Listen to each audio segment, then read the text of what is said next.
Aleru revenue division Raghunathapuram మండలం గురించి అసెంబ్లీలో ప్రస్తావించిన ప్రభుత్వ విప్ ఆలేరు ఎమ్మెల్యే బీల్రా ఐలయ్య యాదాద్రి భువనగిరి జిల్లా ఆలేరు మండలాన్ని రెవెన్యూ డివిజన్ గా ఏర్పాటు చేయాలని అదేవిధంగా రాజపేట మండలం రఘునాథపురం గ్రామాన్ని మండలంగా ఏర్పాటు చేయాలని తెలంగాణ రాష్ట్ర ప్రభుత్వ విప్ ఆలేరు ఎమ్మెల్యే బీల్రా ఐలయ్య నేడు అసెంబ్లీలో ప్రస్తావించారు.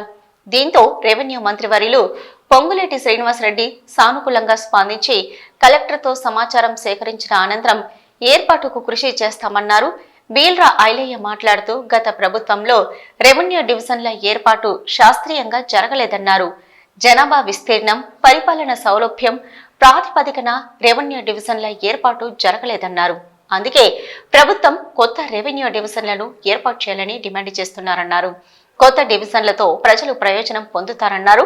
ప్రస్తుతం ఆర్డీఓలను కలిసేందుకు రైతులు, భూమి హక్కుదారులు 50 నుంచి 70 కిలోమీటర్ల కంటే ఎక్కువ ప్రయాణిస్తున్నారని చెప్పారు. రెవెన్యూ మినిస్టర్ అధ్యక్ష, తమరి ద్వారా సహచర ఎమ్మెల్యే గారు ఐలే గారికి ఏదైతే ఇందాక తమకు వివరించిన దాంట్లో ప్రభుత్వానికి అందిన ప్రతిపాదనలో పరిశీలనలో ఉన్న ఒకటి ఆలేరుకు సంబంధించింది. అధ్యక్ష, తప్పకుండా వీలైనంత తొందరలో దాన్ని రాష్ట్ర ప్రభుత్వం పాజిటివ్గా నిర్ణయం తీసుకుంటుంది. అధ్యక్ష, అదే రకంగా ఐలే గారు ఒక మండలం గురించి కూడా ఐలన్ని అడిగారు. దాన్ని కూడా కలెక్టర్ గారి దగ్గర నుంచి ఫీజిబిలిటీ రిపోర్ట్ తెప్పిస్తాం. దాని మీద కూడా పూర్తిగా పరిశీలించి నిర్ణయం తీసుకోవడం జరుగుతుంది. తెలంగాణ రాష్ట్రం ఏర్పడేటప్పటికీ మన రాష్ట్రంలో 42 డివిజన్లు రెవెన్యూ డివిజన్లు ఏర్పడినప్పుడు గత ప్రభుత్వం 76 పెంచింది. కానీ రెవెన్యూ డివిజన్ల ఏర్పాటు శాస్త్రీయబద్ధంగా జరగలేదు. అధ్యక్ష, రెవెన్యూ డివిజన్ ఏర్పడాలంటే జనాభా విస్తీర్ణం, పరిపాలన సౌలభ్యం కోసం రెవెన్యూ డివిజన్ ఏర్పడాలి. అధ్యక్ష, కానీ ఎన్నికలను దృష్టిలో పెట్టుకొని కొత్త డివిజన్లు, కొత్త మండలాలు రైతులకు ఇబ్బందిగా చేసినటువంటి దృష్టిలో ఉన్న. అధ్యక్ష, చాలా చోట్ల రెవెన్యూ డివిజన్ సమస్యలు, వాళ్ళు తెచ్చినటువంటి ధరణి సమస్యల వల్ల ఎక్కువ కూడా భూ సమస్యలు తలెత్తినాయి. అధ్యక్ష, అందుకోసమే అన్ని చోట్ల కూడా రెవెన్యూ డివిజన్ కావాలని చెప్పి డిమాండ్ ఉంది. అధ్యక్ష, కొత్త డివిజన్లు ఏర్పడితే రైతులకు, ప్రజలకు ఎన్నో ప్రయోజనాలు. అధ్యక్ష, ఇప్పుడున్నటువంటి ప్రస్తుత రెవెన్యూ డివిజన్లు ప్రజలు కానీ రైతులు కానీ ఆర్డీఓలకు పోవాలంటే 50 నుంచి సుమారు 70 కిలోమీటర్లు పోవాల్సి వస్తుంది. అధ్యక్ష, మా యాదాద్రి భువనగిరి జిల్లాలో 17 మండలాలు ఉన్నాయి. అధ్యక్ష, 17 మండలాలకు గాను 2 రెవెన్యూ డివిజన్లు ఉన్నాయి.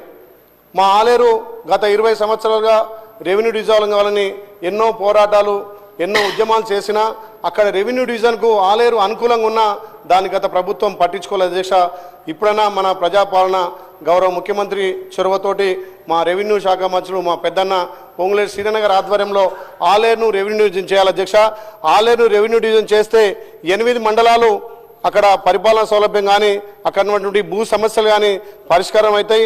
అదేవిధంగా గతంలో కొన్ని మండలాలు ఏర్పాటు చేసినప్పటికీ అక్కడ స్థానికంగా ఉన్నటువంటి అన్ని గ్రామాలను పరిగణలోకి తీసుకోకుండా 30-40 కిలోమీటర్ల దూరం ఉన్న గ్రామాలను మండలాలు కలిపి దగ్గరున్న మండలాలను తీసి, దగ్గరున్న గ్రామాలను తీసి మండలాలుగా ఏర్పాటు చేశారు.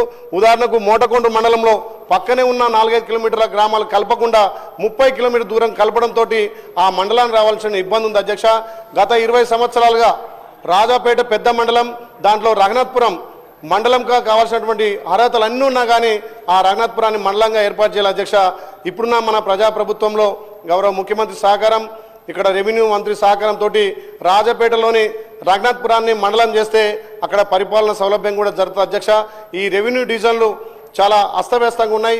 ఇప్పుడు మన ప్రభుత్వంలో కొత్త రెవెన్యూ డివిజన్లు ఏర్పాటు చేసి అక్కడ ప్రజలకు, ఇక్కడ రైతులకు లబ్ధి జరిగే ఉండాలి. కాబట్టి ఎక్కువ కూడా భూ సమస్యలు, ధరణి సమస్యలు. అధ్యక్ష, ఆ ధరణి సమస్యల వల్ల రోజు రైతులు ఇక్కడ ఆర్డీఓ ఆఫీసులకు తిరగాల్సిన అవసరం ఉంది. కాబట్టి మన ప్రభుత్వం తీసుకున్నటువంటి ఈ ధరణిని ప్లేస్లో భూమాతగా చేసినందుకు నిజంగా ప్రభుత్వానికి ప్రత్యేకంగా ధన్యవాదాలు. రెవెన్యూ మినిస్టర్ కూడా దీని చొరవ చూపి ఈ ధరణి సమస్యలకు తొందరనే చరమగీతం పాడినందుకు కూడా ప్రభుత్వానికి ప్రత్యేకంగా ధన్యవాదాలు తెలుస్తూ మా ఆలేరును రెవెన్యూ డివిజన్గా చేయాలని చెప్పి మీ ద్వారా విజ్ఞప్తి చేస్తూ, అదేవిధంగా రాజపేటలోని రఘునాథపురాన్ని మండలంగా చేయాల్సిందిగా విజ్ఞప్తి చేస్తా.